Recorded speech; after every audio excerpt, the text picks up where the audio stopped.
ইলিশের রাজধানী হিসেবে পরিচিত চাঁদপুরে ভরা মৌসুমেও ইলিশের সংকটে বাজার দখল নিয়েছে পাঙাশ। নদীর পাঙাশের আমদানি বাড়ায় বড় স্টেশনে মাছঘাটের চিত্রই বদলে গেছে। ব্যবসায়ীরা বলছেন, ইলিশের মতো পাঙাশও যদি অপরিকল্পিতভাবে আহরণ করা হয়, বিশেষ করে ছোট আকারের মাছ ধরা হয়, তাহলে কয়েক বছরের মধ্যেই এই মাছেরও উৎপাদন কমে যেতে পারে। পুরো ইলিশ মাছ তো নাই বলতেই চলে। তো মোটামুটি কিছু কোনাদলেরা যায় গাঙ্গে, অত তুফানের কারণে দুই চারটা পাঙ্গাস পায়, এই হিসাবে এদিকে পাঙ্গাসগুলো একটু আসে।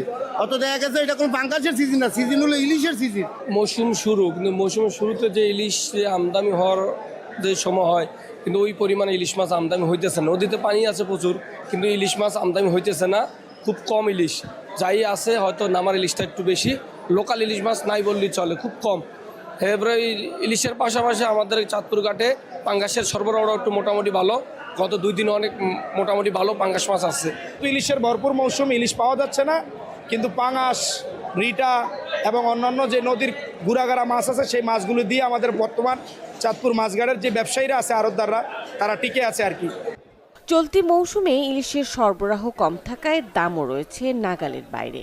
দামের এই বড় পার্থক্যই এখন ক্রেতাদের পাঙাশমুখী করে তুলছে।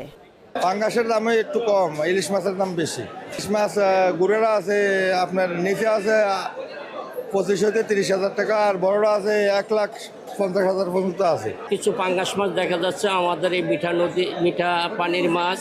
পাঙ্গাসগুলো অত্যন্ত সুস্বাদু হয়, এর ওজন হয় রয়েছে আপনার 5 থেকে 15-20 কেজি বোতল হয়। এগুলার মূল্য বর্তমান বাজার রেট 900 থেকে 1,000 টাকা কেজি। এটার চাহিদাও খুব ভালো আছে। ইলিশের সংকট কাটানোর পাশাপাশি নদীর অন্যান্য গুরুত্বপূর্ণ মাছ সংরক্ষণেও কার্যকর নজরদারির দাবি জেলেদের।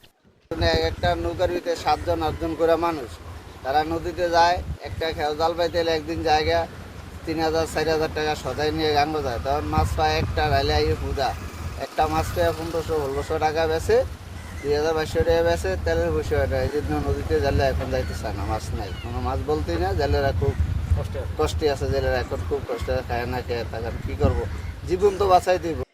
শুধু ইলিশ নয়, পাঙাশ সহ সব নদীর মাছের টেকসই উৎপাদন নিশ্চিত করতে এখনই কার্যকর ব্যবস্থাপনা জরুরি। নইলে ভবিষ্যতে সংকট আরও গভীর হতে পারে বলে মনে করেন সংশ্লিষ্টরা। Desk report, channel 24।